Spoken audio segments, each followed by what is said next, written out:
Radio Free Skaro!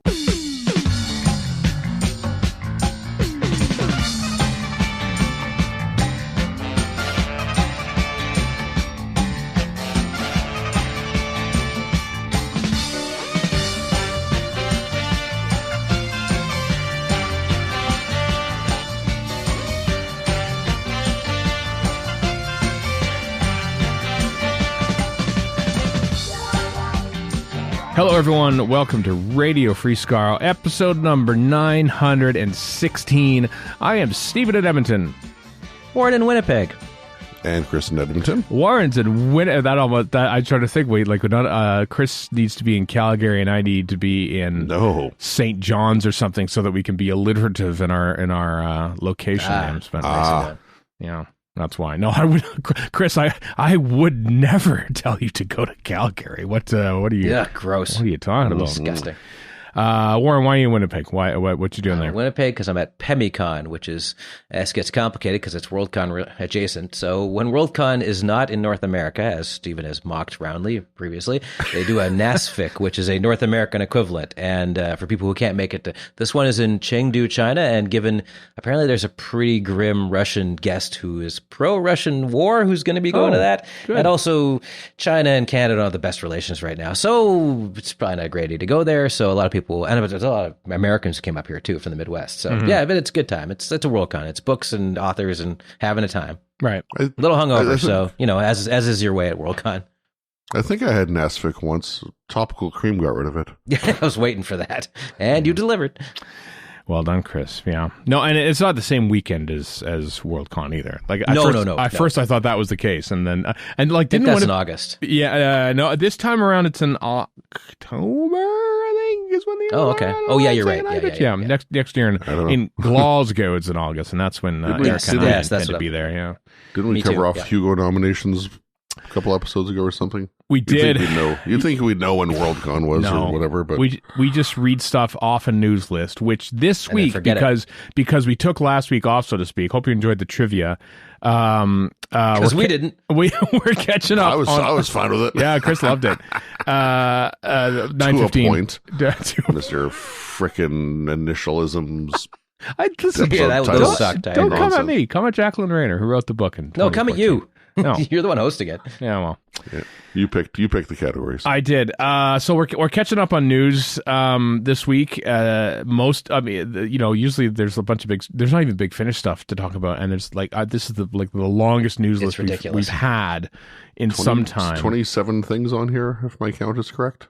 Wow, 27. Not counting the ones that we'll just skip past in an hour's time when we're too tired to talk about them. Mm-hmm. Before we start, though, either you're going to go see Barbie or Oppenheimer. It's the Barbenheimer weekend. You're going to see both, Warren? Well, at first I was, because I have a day off after I get back home, but I was like, seeing those both in the same day does sound like a hell of a lot of work, especially given that one of them's 3 hours and very, not ponderous, but deep, right? And the other one is a lot of fun. So I think I'm going to come home, in the evening I'll see Barbie, and then the next day I'll see Oppenheimer, just to space them out a bit. But both of them are getting critical acclaim for different reasons, so what the hell, why not? Yeah, you can see both. You don't have to choose. They're entirely different movies. Mm-hmm. If it was like Barbie and then... who was the off-brand? Skipper? Skipper's part of the Barbie. Skipper's part of the Barbie universe. I don't know what. Malibu's it was Transformers and GoBots. That's exactly where I was going to go, Trent. Because toys for young boys, which is what I was back in the 1980s. That's all I know. A toy or a young boy?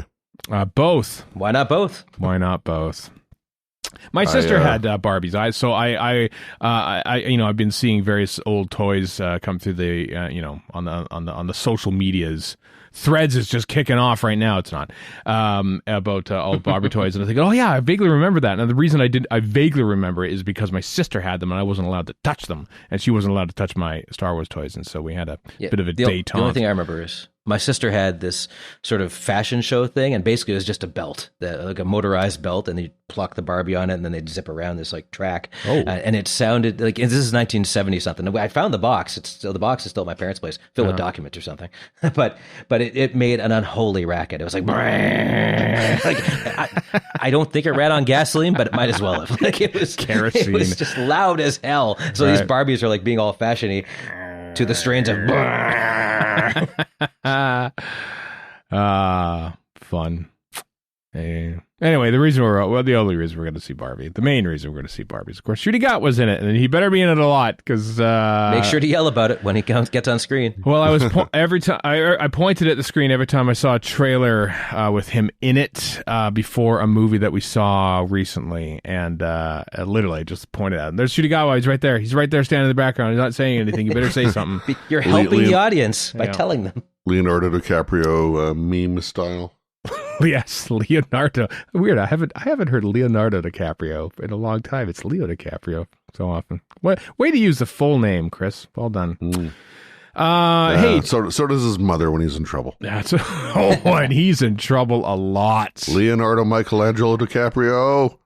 Yep. Donatello, get back over here. Your younger brother Raphael is the good boy of the family. They all like pizza.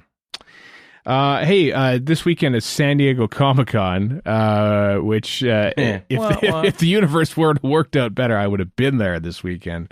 But whatever, because and then the BBC official email list sends out a very misleading email with the headline "Doctor Who is coming to San Diego Comic-Con," and we get a whole bunch of comments. Oh, looks like Doctor Who's coming. You better get back there. And says, I know. They're not. There's no panels. There was a merch booth. I knew there would be a merch booth. We talked about it like a month ago, and sure enough, there's a merch booth that you can get the 14th Sonic, you can get the new Sonic screwdriver, you can look at costumes behind glass, and that's it. And so, I figure the tweet has a picture of Ncuti, so you're like, oh, maybe he is going, and no, of course not. No, he's not. It looks like he is with his misleading headline. Yeah, but they did reveal some the new promo pics for the two Doctors Who and the two companions Who, Donna and Ruby Sunday.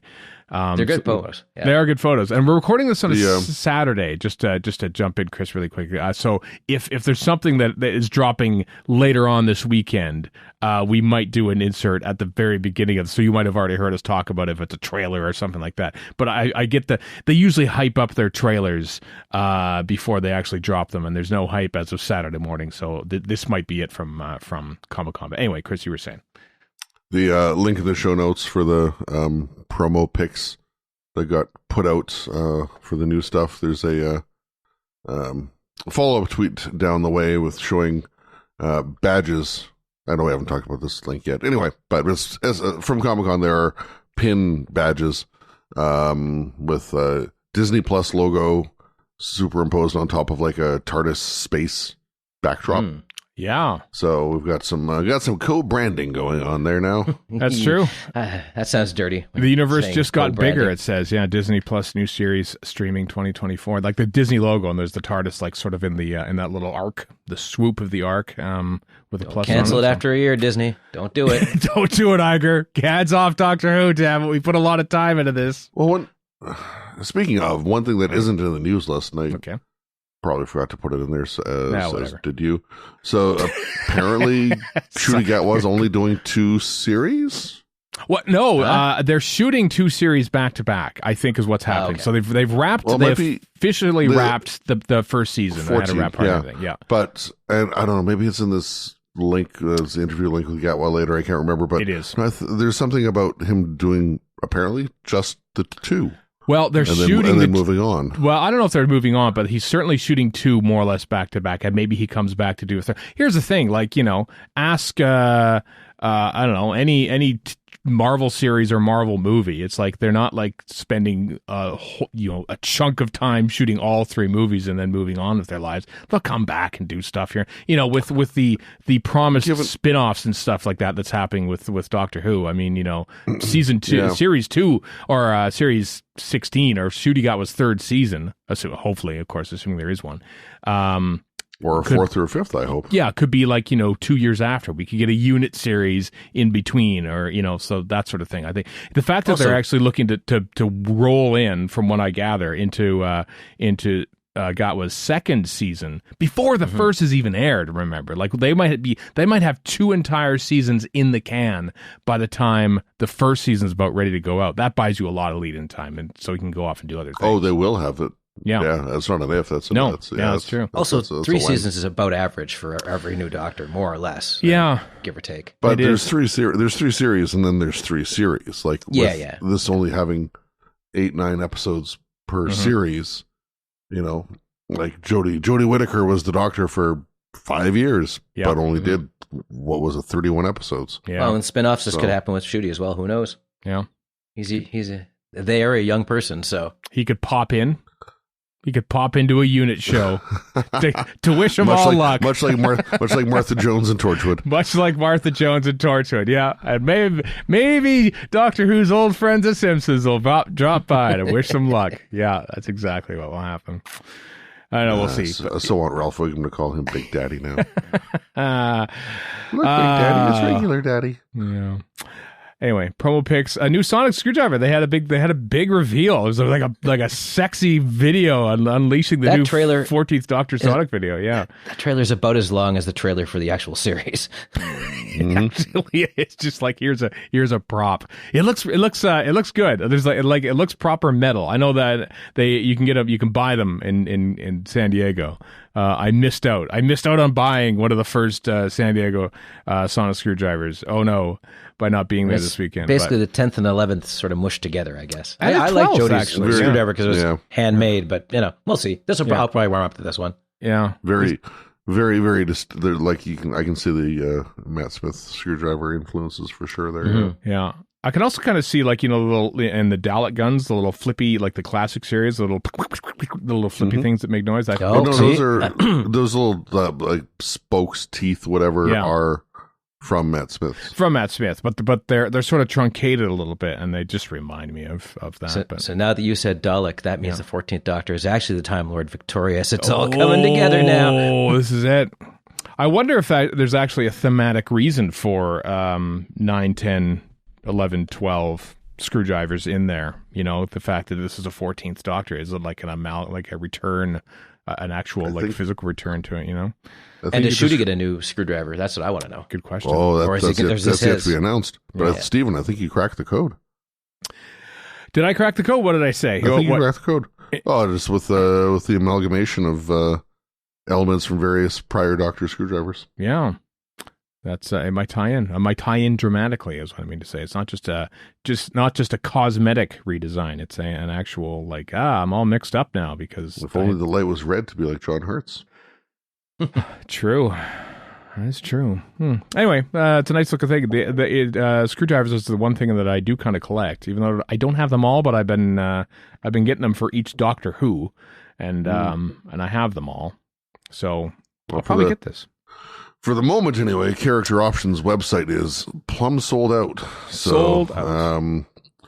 I have no idea if this is going to be something that might be in like limited stock at Galley next year for some potentially exorbitant price because of the limited run, or Character Options has said that they're going to make some more because why don't you? Why make some money? Yeah. But if I don't know, check like Who.NA or something and see what they got. Yeah, exactly. I mean, I'm not in a hurry. I mean, I won't see the 14th Doctor for another 4 months. So you're not in a hurry. But what did we both just order before starting recording? yeah. We'll talk about that later. We will talk about it. We have a strict news list. If we jump around now in this thing with 27 different items, so messed up. We'll get messed up. So we can't. Can I momentarily say what I ordered, which is not Doctor Who related? What'd you order, Warren?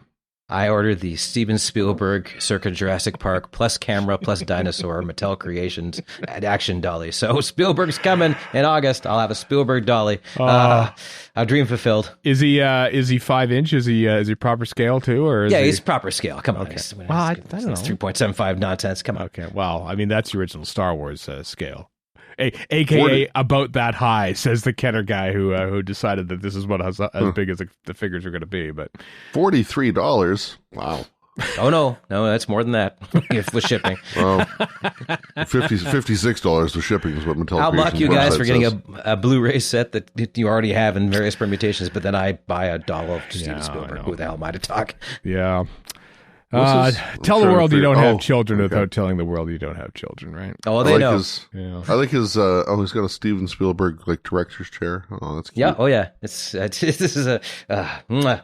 So I expect to see a YouTube unboxing of this one when it comes. But is this just Spielberg available, or what? Because one of the shots here shows you can get other stuff. Laura you can get Dern Sexy and Malcolm. And you can get all that stuff. But I just wanted this. Yeah. Is that the lawyer on the crapper? No.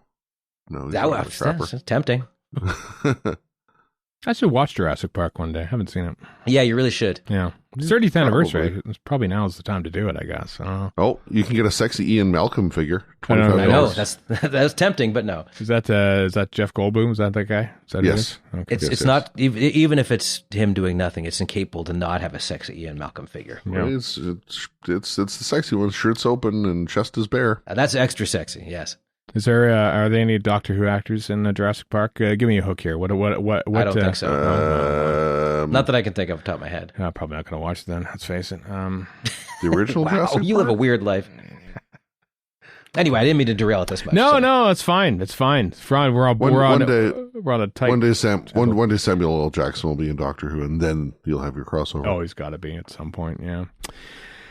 Anyway, yes, as we reported, season 14 wrapped up. They had a big wrap party, everything else. So yeah, I imagine they're probably just taking a bit of a break because making 8 episodes of Doctor Who, 9 episodes of Doctor Who, they made a Christmas special in there too.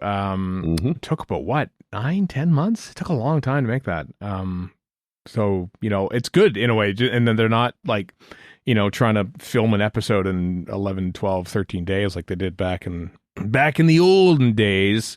I'm going to create a completely spurious rumor. It's because they had to answer all the Disney notes. Nice. Yeah. One of the follow up replies to Russell T Davis's Instagram post here is from Brett Goldstein. Oh, really? What does he have to say? I loved my character in the Serenga Conundrum. Please bring me back. How's that? No, just as exciting. Yeah. Dan Slott chiming in. Well, because Instagram always flags the more important people. This is sort of carried on over the threads for what it's worth. It's just Indira Varma. Oh, soon to be in Doctor Who. Neat. Bern Gorman's chimed in. Bern Gorman, who's apparently in Beetlejuice 2. I was reading. Oh, great! Is he really? Bern Gorman. My first ever stage interview was with Bern Gorman back at Chicago TARDIS 2011. Oh wow! Yep, way back when.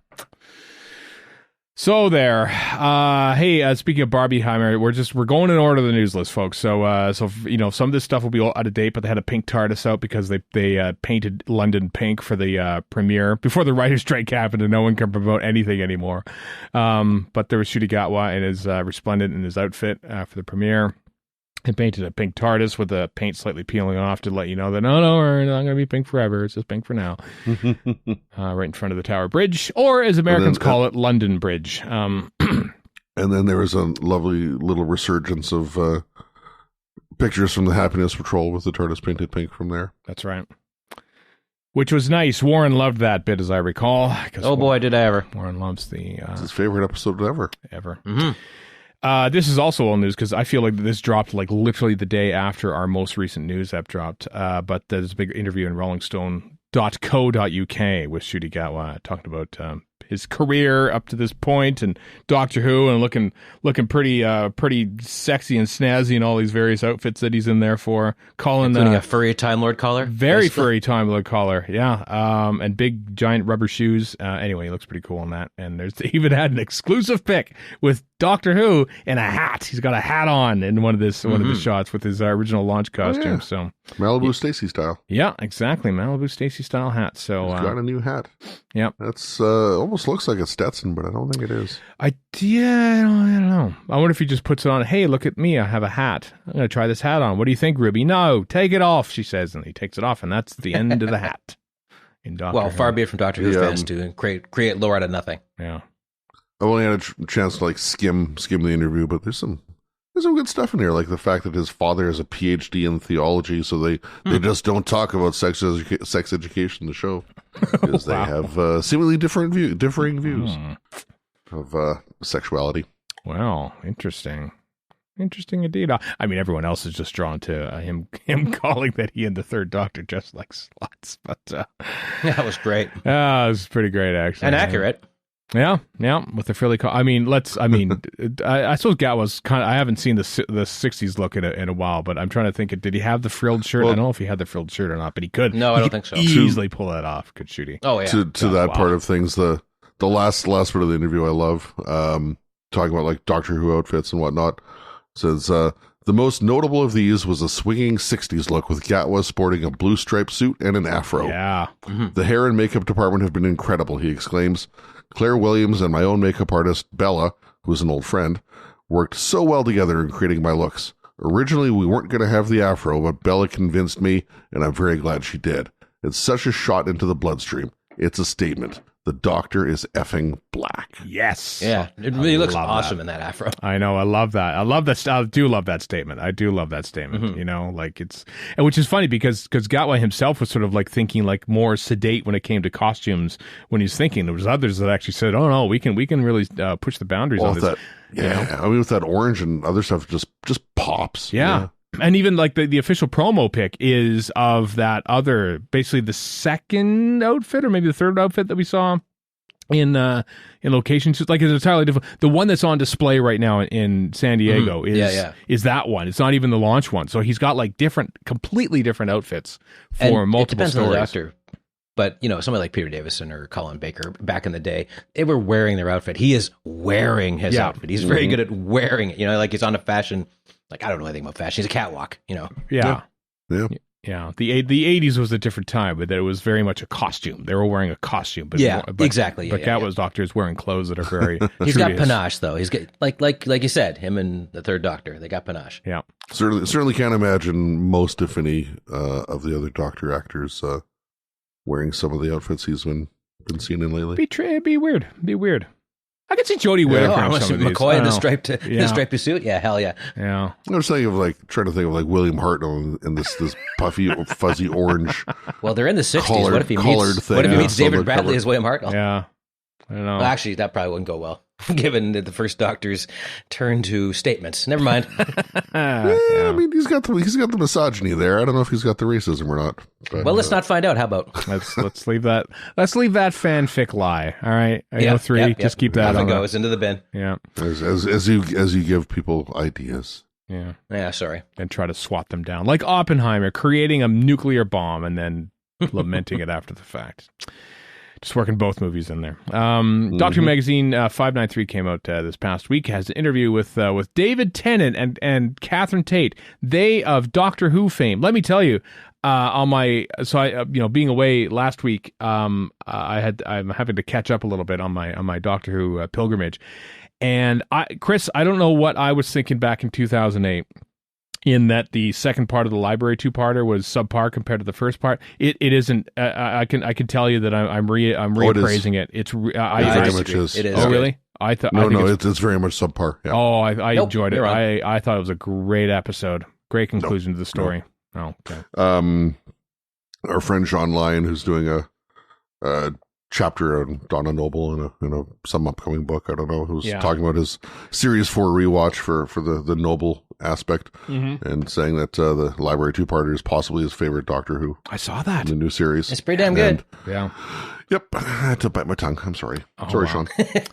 I suppose you did watch it relatively recently again to see if you would. Whenever the heck the Tenet box set came out, so like a couple of years ago now? Yeah. Start of the pandemic? Somewhere in there? Somewhere around there, yeah. Something like I don't know. Somewhere in there. I know. I liked it. I thought it was really good.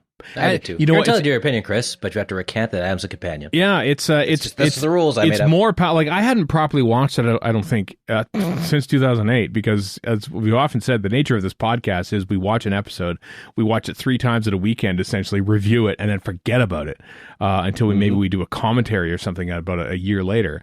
Then we move on because we've got other stuff to do and talk about. And so I'm not sure I properly watched this since 2008, and knowing River Song's story after, like, I think at the time that kind of annoyed me. It's like, oh, this is you're just making stuff up now, just like this sort of like fake wife and stuff like that. And this feels a little bit wrong. But then you watch the show as it advanced in Moffat's era, and it's just like, oh wow, like it's all there. It's all there. But how much of that is a self-fulfilling prophecy, though? I mean, like how much did Moffat like just pull out of his backside and then say, oh, I can expand on this? I mean, that's still cool. Yeah. So. I think there's probably a lot of that. I think there are probably 1 or 2 things that he probably had in mind for his first season that are probably threaded in there, like the fall of the Byzantium. He probably, because by the time he was writing this, he knew he was going to be the next showrunner, right? So he probably had ideas. So thinking, I'll do that. But the last night on Beryllium, he probably like, oh, I don't know about that, but let's see what we do. And then it worked out perfectly because Husbands of River Song it has that wonderful scene at the end. So.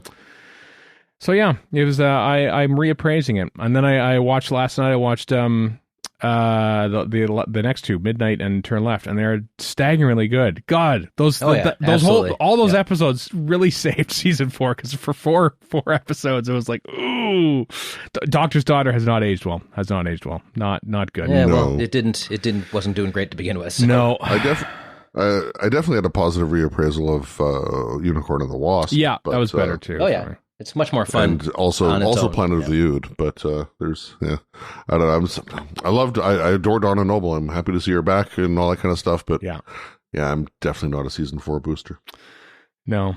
Series Peaks and 4. valleys. Sorry. Although, you know what? I think I like Tennant's performance in Series 4 compared to his earlier ones. I think he mellows a bit. He tones it down a bit. Depending on the director. I'd like Doctor's Daughter. Make this planet a man that never would. And what it was this nonsense.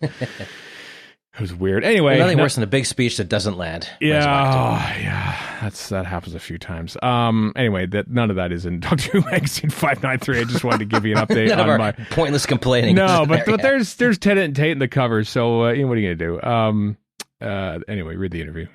Emily Cook. Emily Cook returns to Doctor Who Magazine to perform that interview. So it's good stuff. Oh, nice. Yeah, good stuff for a single night performance. I mean, she does the occasional stuff for them, but she's no longer a full-time member of the team. But anyway, so that's a thing that's happening. Also, coming from the same people, Panini, the Fourth Doctor anthology, the comics from the original Doctor Who magazine, or monthly or weekly or whatever it was called back in those days, with several different comics drawn by all those people that are famous, Warren. Like Dave Gibbons and you betcha. Steve Moore and Steve Parkhouse. Anyway, just listing names off the cover, aren't you? I am. Included in that, of course, is Doctor Who and the Star Beast, which is the classic story that inspired the first of the 3 new Doctor Who special anniversary episodes. So you can read up on them coming November 2nd. It's coming. So links in the show notes. Just in time for the episodes to air, probably. Yeah, probably. So probably. I mean, not that you can't get this from wherever from the 80s, but it's easier to find when it's a new and re-release, as this is. Yeah. Hey, Doctor Who Blu-ray Nails. Remember we were lamenting about there not being an announcement for the next Blu-ray release, which everyone was really heavily hinting at would be season 20. It's season 20. It finally came out. There's 9 discs? I've lost count how many discs there are. 9 discs, which I think is the most yet.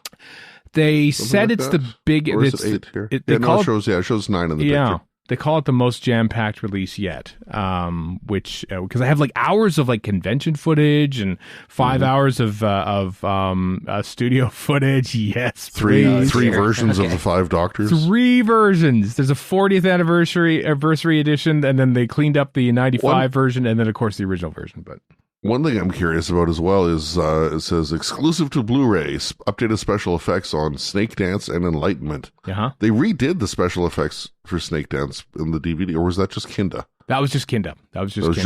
Okay, I was misremembering. I don't remember who said it, but somebody was saying they should just keep redoing it, and it gives a new generation of VFX people a chance to do new, which I think is kind of cool. I'm going to go back to the originals anyway, but it is kind of cool to see, here, instead of making it, okay, this is the definitive version. No, just keep doing it. Just keep. Here's what it would look like if it was made in this year. Here's that sort of thing. Why not? Like, what the hell? I suppose not, because honestly, the 95 version now looks like pretty dated now because it uses CG effects from 1995, and so exactly. That's they show brief bits of it in the trailer. The massive, huge, The Passengers, what it's called, starring Janet Fielding. It's pretty cool. Which I know these things are getting huger. They even have VAM. There's VAM in the show notes, kids. You want to read the behind the scenes of how they made that? There's VAM in it now. There's VAM for trailers to announce Blu-ray sets. This is all thanks to fans, basically, because as Pete McTighe says in it, you fans keep buying these, so we keep getting more money to make stuff like this. So there you go.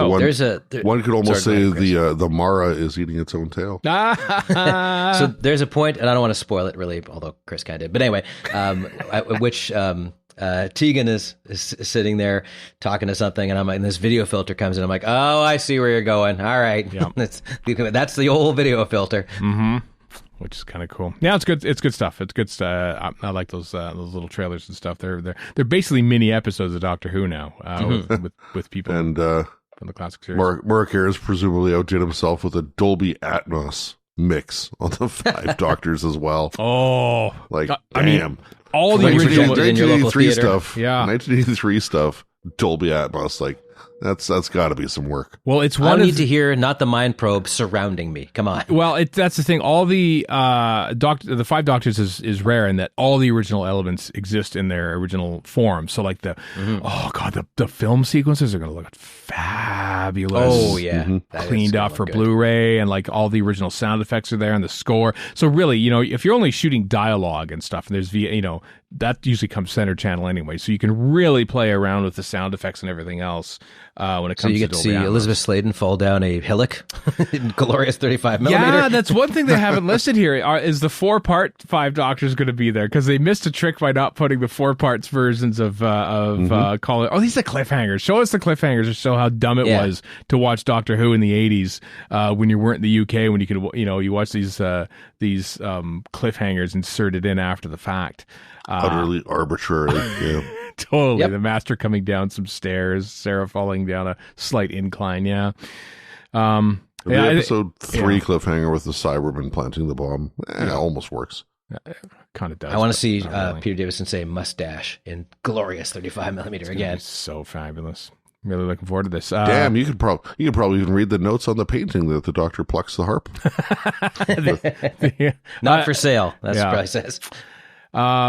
This is I'm really looking forward to this. They probably deliberately chose season 20 because it's the anniversary season and 60th anniversary and all that. Yeah, that would make sense. So it's at the very earliest it's going to be out mid to late September in the UK, because it's not even on the BFI calendar yet, but Justin Johnson at the BFI has tweeted on Twitter. Remember Twitter?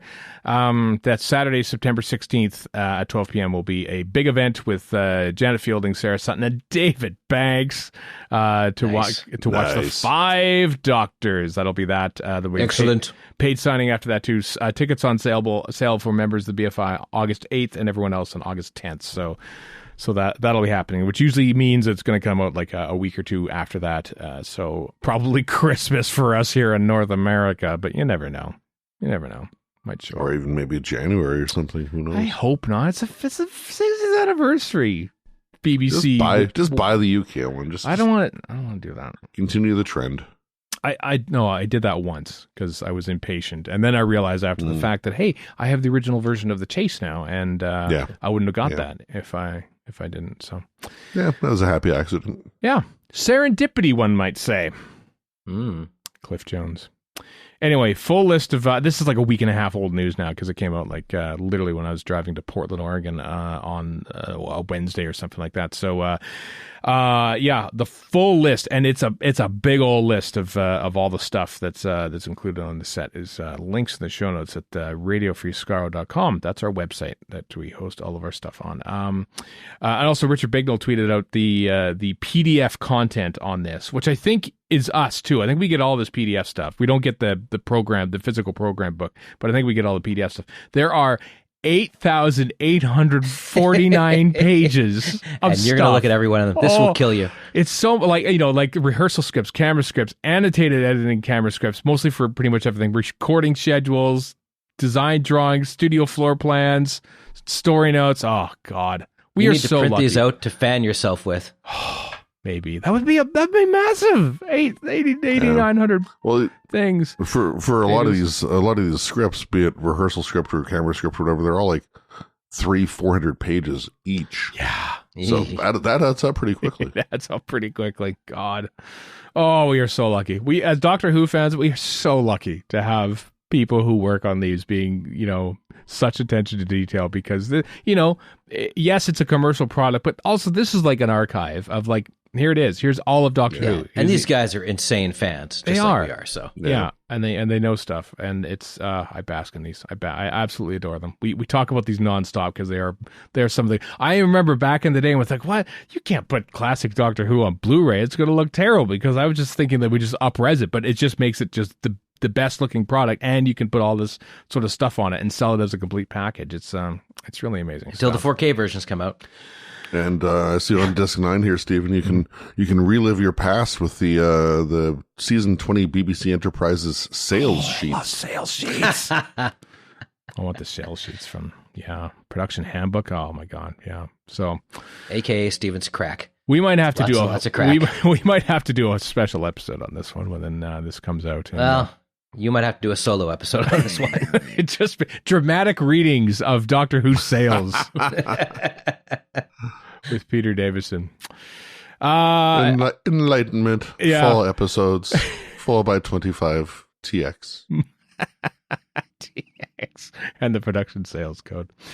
Here's some exciting news. This up until this morning, literally before we press record, I wasn't sure when this was going to come out in Canada, but it was announced that there is a Doctor Who limited edition complete New Who collector's Blu-ray set coming to the BBC shop, only in the States until we checked this morning, and it's in Canada.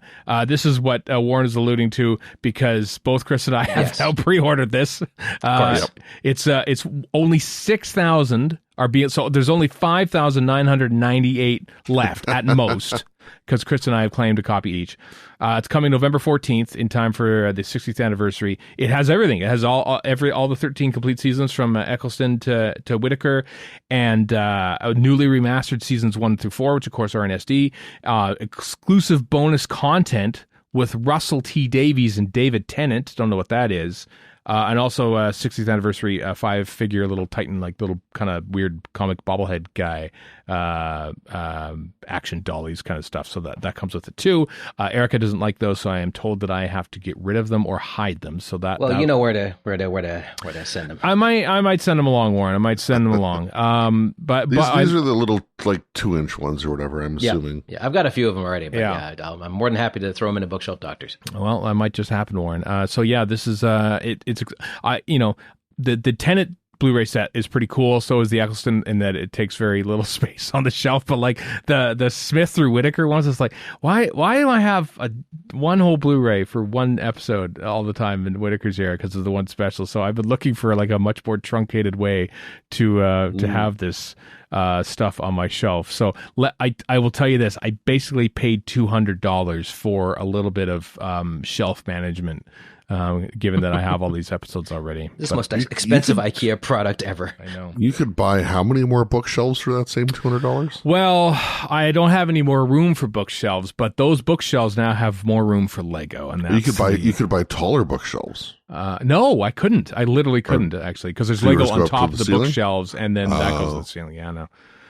His logic doesn't enter into this. Not with his compulsions. Tat management. Yeah. Mm-hmm. Oh, good one. What are you? I'm a tat manager. Yes. Tat manager. Tatager. Yeah, I've got the complete Tenet and Capaldi Blu-ray sets, but I don't have Blu-ray stuff for Eccleston, Smith, or Whittaker. So I'm looking forward to having that stuff, because I still keep the Eccleston and Smith, and all three of them really, Blu-ray sets in my save for later Amazon cart. Oh, really? Wow. Keep looking at the prices. I'm like, is it cheap enough yet? Do I want to pull the trigger? And I never have. So this takes care of that. Look at that. Rather crucially, though, they only have like a picture of like basically 5 promo images, and then the picture of the dollies. They don't have a picture of the actual physical product itself, so we do not know at this point what logo will be on this. I can guess, though. Neither does it say how many discs either. Nor any discs, no. 8,661 minutes, it says. But, that is fewer minutes than there are pages in the PDF archive for season 20.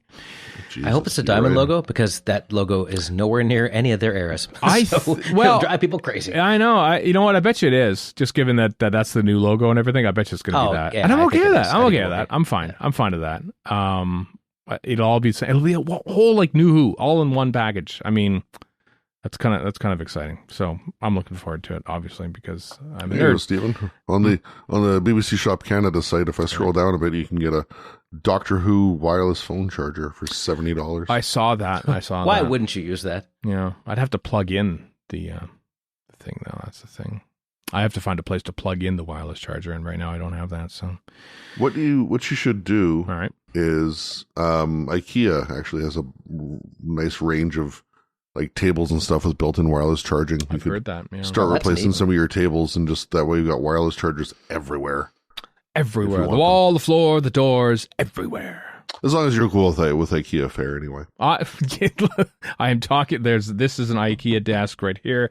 That is in an front IKEA of all your Billy bookshelves. Yeah, that is an IKEA counter. That is an IKEA thing. That is a chair with a panda on it. Sheer poetry. That's what's in this room. Benno CD shelves and I'm trying to think. IKEA has. Everything's IKEA in here. Everything. Probably we have one of the desk I'm using for my podcasting setup is an IKEA table. Yeah, an IKEA table there, yeah. Maybe Warren's hotel room in Winnipeg also has an I couldn't tell you. I can tell you that there's a lot of IKEA furniture kicking around. Or subpar Amazon furniture, which may have come from IKEA, who knows. Oh, boy. That makes up the bulk of what I have in my place. I have a nice reading chair and a nice couch, and that's kind of it. What IKEA furniture do you have, listener? Send us pictures of your IKEA furniture. Key, important. Let us know in the comments. In the comments. This episode brought to you by IKEA. Get your $1 meatballs or fake meat meatballs at the IKEA Cafe today. And Indeed.com and whatever else they're at. They do sell the fake ones, don't they? They sure do. The plant-based. Plant-based one is what we call them. Coming in 2024, this is kind of cool. They're doing novelizations, Target novelizations for the 3 upcoming 60th anniversary specials. They already announced those, which is pretty exciting. Gary Russell is doing The Star Beast, which I'm told by Gary Russell that it's his first novelization of an actual story since the TV movie. Mark Morris is doing Wild Bill Yonder, and The Giggle is going to be novelized by James Goss. All 3 of these are coming out in next 2024, which January. Is pretty cool. January, like right after. I hope they don't come out early, like the Five Doctors novelization did. And again, they showed up before the episode actually broadcast. They're going, well, I guess you know how it ends now. I had that back in the day with the novelization of the 1989 Batman movie. I bought that and read that before the movie even came out. That's right. It did. Oh, boy. Apparently, because nobody knew what Star Wars was going to do, that came out months ahead of the actual release of the film. Did, so didn't it? If you, in 1976, you wanted to spoil what happened, you could. And wasn't there something in the books about Vader being Luke's father? And like there's some... I think something that came out. Oh no, that's what it was. It was either Mark Hamill or Dave Prowse said it in an interview in like 1978 or 79 or something like that. Okay. Well before Empire came out, and like nobody paid attention.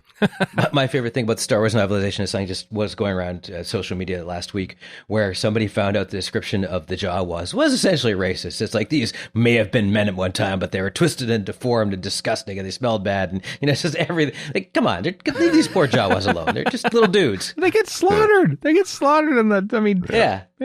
The one time the stormtroopers are accurate with their laser blasters and they blow away a bunch of Jawas. They had training and they couldn't take down the Ewoks. Come on, guys. You learned nothing.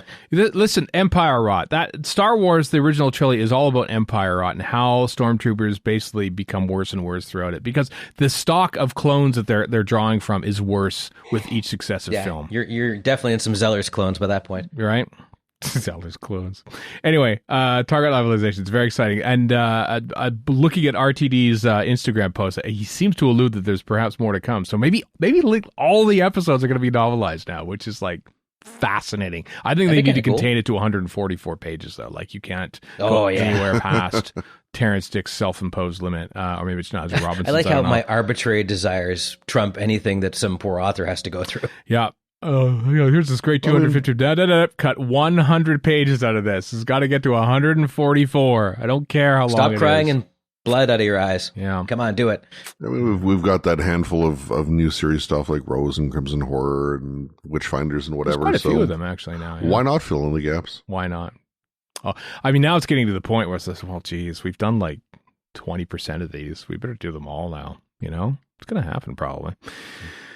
There's some completionist at Target saying, yeah, we got to do that. Yeah. I guarantee there's a completionist, if not more than one at Target. More than one.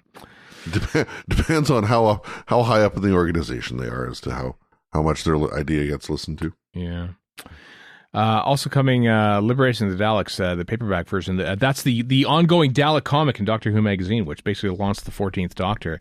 That's going to come out in a omnibus version on November 2nd as well. That's the same day as something else we literally just talked about. I can't remember what it was now. I've closed the link already. The Tom Baker, Star Beast one. Yeah. Interesting. All these comics coming out the same day. So that's available for pre-order as well from Amazon.co.uk is the link we've chosen. Also announced and weirdly disappeared from the official Doctor Who website, the Tom Baker record collection, which is a 4LP set coming to vinyl. Which includes, I don't know, there's a bunch of stuff. I try to look through this here. What are the 4 stories?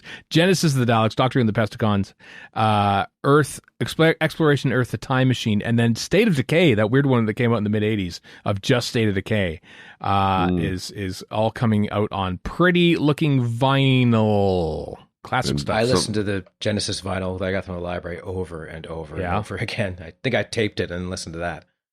And something called Tom Baker in His Own Words, a selection of BBC radio interviews. Oh, God, I love vintage Tom Baker interviews because he's batty and he's awesome. Yeah, he is batty. Yep. Fan love is superior to human love. Oh, well, sure. I was going somewhere, but then it wasn't. Yeah, I know. I could argue with on that, but I probably can't. Also, Chris has been trawling through Amazon to tell you about this stuff that's coming in January 4th, 2024 is Doctor Who Escape the Daleks, a third Doctor audio original. That's being written by Steve Lyons. I don't know who it's being read by because that hasn't been announced yet, but that's a coming. That's a coming in January of next year, and also in December, 12th Doctor audio original, also by Steve Lyons, read by Jay Griffiths. Doctor Who: The Cuckoo is a 12th Doctor original, so that's coming from BBC Audio. Some point in the future. Neat. Yeah, pretty neat, isn't it? Oh, what do we got next? Where are we at next in this news list here? Pete McTighe. Pete McTighe. What did Pete McTighe do, Chris? Who does all the lovely work on the Blu-ray trailers and books that we don't get and whatnot. He does. He gave an interview to Radio Times, apparently talking about his novelization of, was it Praxeus Kablam? One or the other. Yeah, Praxeus, I think. Yeah.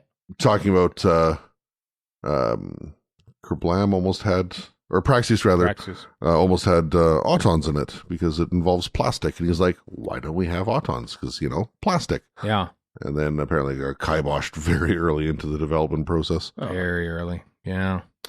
Which is interesting because I seem to recall sometime around that South Africa production block is when Neil Gorton and Millennium FX sort of abruptly left Doctor Who. And I don't know if I don't know why. I'm probably just making a mountain out of a coincidence here. But, maybe there was a thing about, we can't make autons. This is not how autons are like. We're walking off the project. I'm just making stuff up in a way. But are they back for RTD? They are back. They are 100% back. Okay. Yeah, they are back. Because now that I think about it, all the plastic in the ocean, autons. It kind of makes sense if you're going to write something plastic. But they couldn't get the budget for it because autons. Imagine bringing autons to South Africa. That was probably the main reason. We're shooting this in South Africa. We're not going to bring autons to South Africa. Where, you get a TARDIS and 3 actors, and that's it. That's all we're bringing. You know how much it costs to have that brow sound and a hand open up? Come on. And no costume changes. Mm-hmm. Exactly. No costume changes either. Anyway, the full interview from 2 weeks ago is in the show notes. Ready for Scott. Again, like I said, we're catching up on stuff. The Andrew Skilleter Doctor Who art calendar of 2024 is also available or coming soon. Chris, I can't tell which. You can available for pre-order from Andrew Skilleter's website. Perfect. Yeah. Don't get it yet because it's not 2024 yet. You don't need it yet. It's just July. So. But you can pre-order it when it's ready. with a bunch of Doctor Who art from Skeletor, new art, and some classic art as well from Skeletor, who of course did a lot of the Target novelization covers in the 1980s. Also, this is cool. Recently, there was a blue plaque unveiling, a blue heritage plaque for one Patrick Troughton. At the Mill Hill School where he went for schooling. There's a whole host of old Doctor Who people there to witness the event, like Sylvester McCoy, Fraser Hines, Caroline Ford, Sophie Aldred, Michael Jaston, Hugh Fraser, Madeline Smith, and Rennie Rye were there. Rennie Rye, he directed many episodes of Midsummer Murders, as well as two of Troughton's children, Michael and Joanna, were there too. So it's cool. I like seeing blue. I guess they hand these things out a lot more willy nilly. For some reason, I thought they were basically like knighthoods. There's like 75 blue plaques in the UK, but there's a lot more than that. So. I do love, and I believe you've seen, Chris, the fake blue pack on the bench from bottom, where this is where one character punched another character. It's not a blue plaque. It's just a plaque. But yes, the first time Kat went to London, she decreed that we had to go to Hammersmith and check out this bench dedicated to Rick Mayall. That's okay. I dragged Graham Burke to a bar just to see the John Colicos plaque at the seat where he used to get drunk in Toronto in the 70s. A lot easier to get to, honestly. But I'm sure Graham put up zero resistance as well.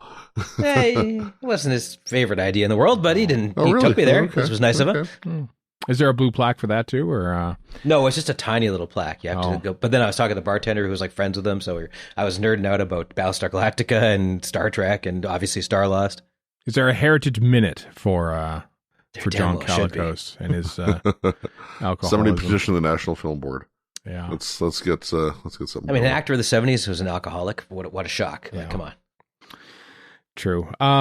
Hey, this is potentially exciting news, kids. A few weeks ago, we talked about Terry Burnett. Terry Burnett was a film collector who died recently. Who two films in his collection were way back in 2011 that he returned to the BBC was episodes of Galaxy 4 and The Underwater Menace. Well, when he passed away, a couple cats, Richard Latto and Stephen Cranford, took over his film collection to catalog it and stuff.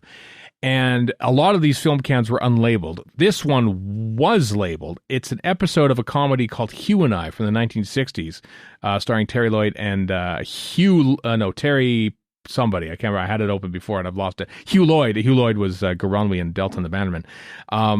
Anyway, that episode was missing from the archives. There are 40 episodes of the 60 missing. There's now only 39 missing because there was a missing episode in pretty pristine condition, too, in this film archive. So that has been returned to the BBC, which is very exciting, given that is just like a can that was actually labeled and it was missing. So maybe there will be other treats and treasures to find in Terry Burnett's film collection that they had. So the work continues on that. But exciting stuff, I think, for all missing episode fans. If you're a missing episode fan, check out the most recent episode of the Doctor Who Missing Episodes podcast. I'm on it with John Predel. We talk about the War Machines, which isn't missing, but it was missing for the longest time. And let me tell you, John Predel, whose website broadcast with the W in the middle, is a fantastic fountain of information for missing episodes and broadcast and bicycling and all that. And Predel drops some of the most deep dive stuff on film can bicycling and like basically where they were like, sending it to this country after we're done it and this one, that's what's called bicycling.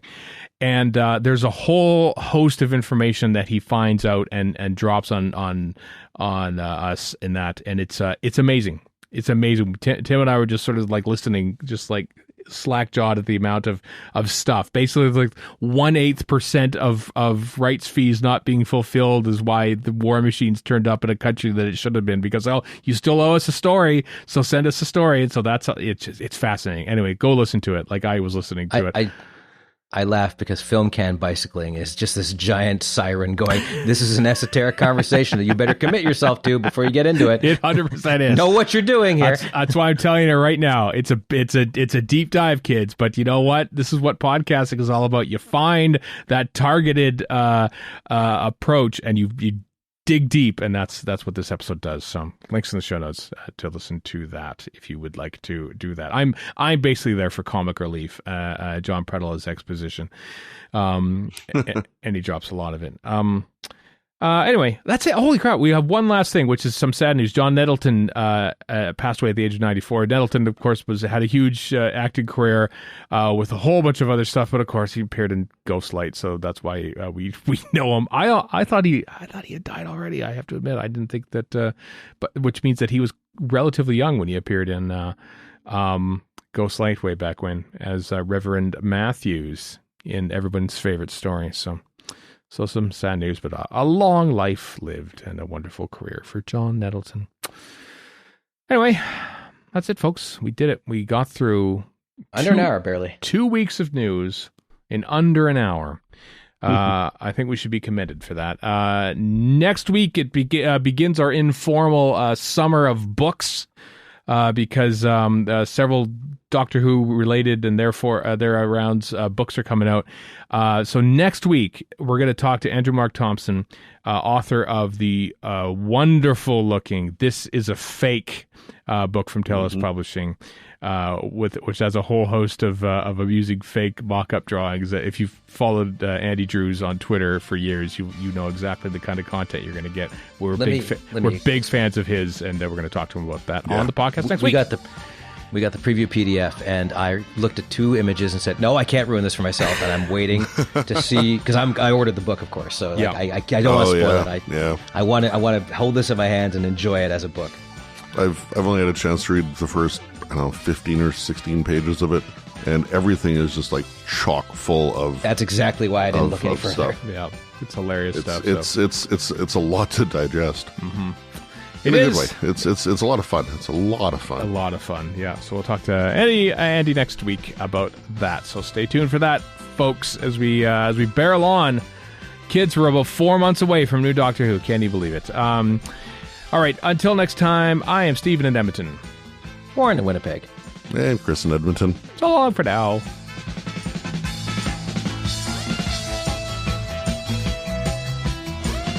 You've been listening to Radio Free Skaro.